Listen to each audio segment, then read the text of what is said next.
2026 সালে এই ভাঙড় থেকে সাম্প্রদায়িক শক্তিকে ধ্বংস করে দিয়ে নতুন করে আবার এখানে কিছু গাদ্দার আছে যারা তৃণমূল কংগ্রেসের খেয়ে পরে তৃণমূল কংগ্রেসকে কালিমালিপ্ত করে এক মৌলবাদী শক্তিকে জয়যুক্ত করেছে। রাজনৈতিক ময়দানে যারা মৌলবাদী আছে নিজেদেরকে ব্যবসায়িক পরিণত করে আজকের পশ্চিমবঙ্গ শুধু নয় গোটা ভারতবর্ষের একটা সাম্প্রদায়িক শক্তি বিজেপির দ্বারা রয়ে এখানে আপনাদের কাজ করছে। ধর্মীয় আবেগকে কাজে লাগিয়ে মানুষের মধ্যে ধর্মীয় সুশুড়িকে দিয়ে এখান থেকে নির্বাচিত হয়েছিল জন্য কথা বলে না, কারণ তারা জানে তাদের এটা ব্যবসা, তাদের এটা ব্যবসা করার জন্য এই ভাঙড়কে ব্যবহার করেছে। ধর্ম নিয়ে কোনো বক্তব্য নেই, কিন্তু ধর্মকে টেনে এনে যদি রাজনীতির আঙিনায় ব্যবহার করে ধর্ম কোনোদিন পেটে ভরাবে না। ভাঙড় নতুন করে আবার একটা স্বাধীনতা যুদ্ধের জন্য প্রস্তুতি হচ্ছে। এখানে শওকত আছেন একদম আপনাদের 1 নম্বর যোগ্য সেনাপতি। ভাঙড় আগামী দিন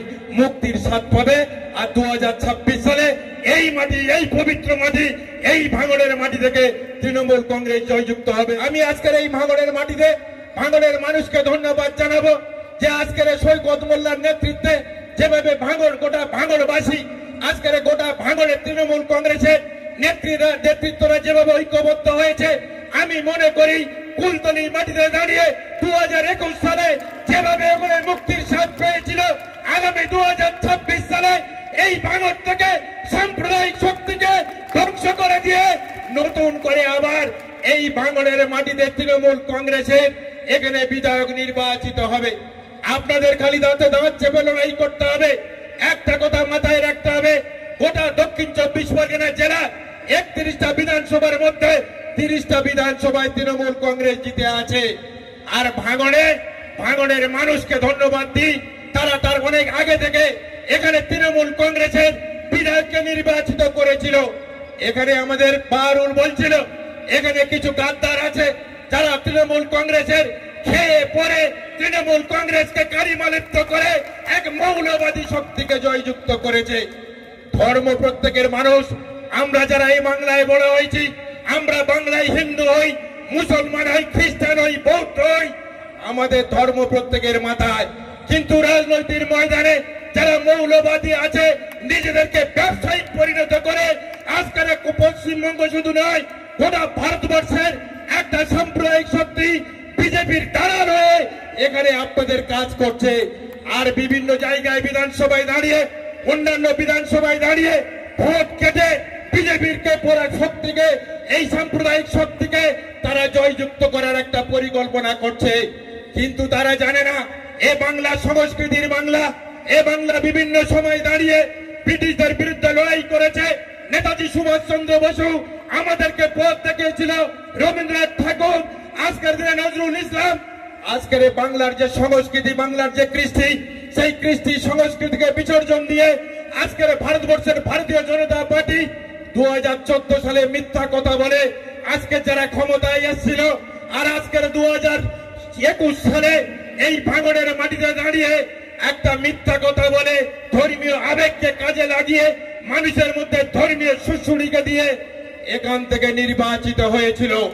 অথচ এখান থেকে নির্বাচিত হওয়ার পর এই ভাঙড়বাসী, আপনারা তার সাক্ষী আছেন, ভাঙড়ের জন্য কি কাজ করেছে। একটা শুধু বিধায়ক হয়ে এই ভাঙড় থেকে তো নির্বাচিত হয়েছে, অথচ নির্বাচনের পরে আর মাত্র 8-10 মাস পরে নির্বাচন, অর্থাৎ 4 বছর 2 মাস অতিবাহিত হয়েছে।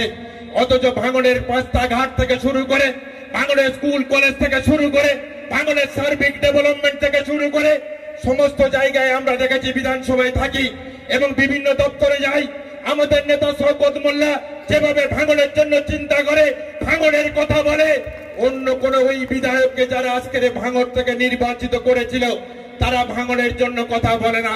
কারণ তারা জানে তাদের এটা ব্যবসা, তাদের এটা ব্যবসা করার জন্য এই ভাঙড়কে ব্যবহার করেছে।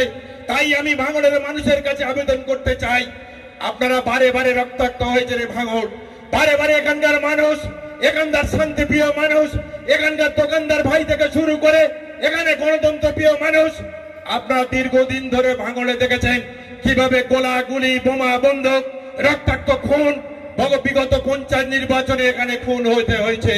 আর আজকের দিনে দাঁড়িয়ে শওকত মোল্লার নেতৃত্বে প্রায় 2 বছর হয়ে গেল ভাঙড় আজকের শান্তিতে ফিরেছে।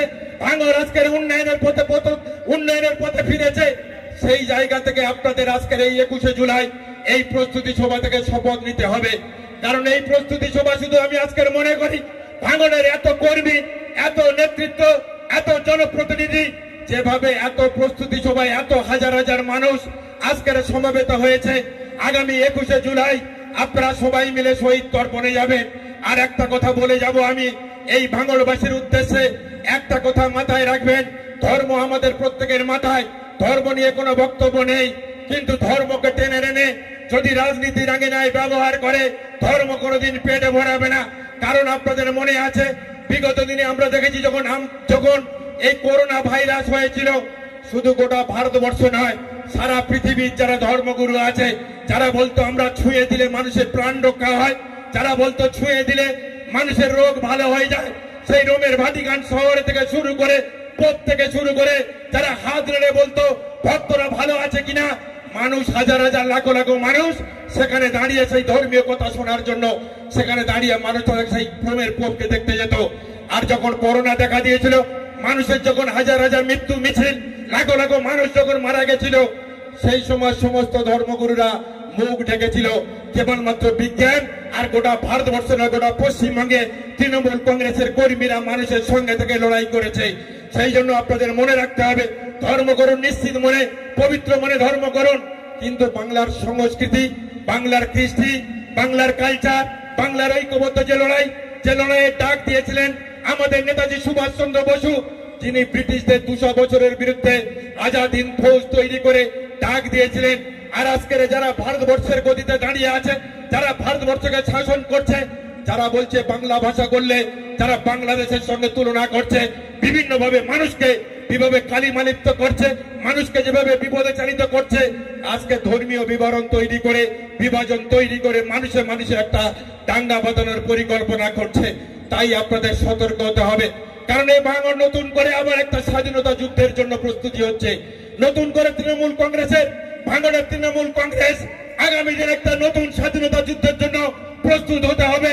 আমাদের নেতৃত্ব দেবেন, এখানে বসে আছেন শওকত মোল্লার নেতৃত্বে ভাঙড় আগামী দিন এই 2026 সালে যে বিধানসভা নির্বাচন আসবে, এই নির্বাচনে জঞ্জাল মুক্ত উন্নয়নের পথে ভাঙড়কে ফিরিয়ে এনে তৃণমূল কংগ্রেসের প্রার্থী ভাজের উপর জোড়া প্রতীক চিহ্নকে জয়যুক্ত করে মমতা বন্দ্যোপাধ্যায়, অভিষেক বন্দ্যোপাধ্যায়ের হাতকে শক্তিশালী করতে হবে। ভাঙড় যে আস্তে আস্তে অন্ধকারাচ্ছন্ন যুগের দিকে চলে যাচ্ছিল, সেই জায়গা থেকে আমি আপনাদের দায়িত্ব নিয়ে বলতে পারি, এখানে শওকত আছেন একদম আপনাদের 1 নম্বর যোগ্য সেনাপতি, যিনি কুলতলিকে আমার সাথে লড়াই করে আমাকে সবসময় গাইড করে কুলতলির মাটিতে কুলতলির মানুষ একটা মুক্তির স্বাদ দেখিয়েছিল। আমি তাই আপনাদের কাছে বলতে এসেছি, ভাঙড় আগামী দিন মুক্তির স্বাদ পাবে। আর 2026 সালে এই মাটি, এই পবিত্র মাটি, এই ভাঙড়ের মাটি থেকে তৃণমূল কংগ্রেস জয়যুক্ত হবে। এইটুকুনি বলে সকলকে আমার পক্ষ থেকে আন্তরিক শুভেচ্ছা, কৃতজ্ঞতা, অভিনন্দন জ্ঞাপন করে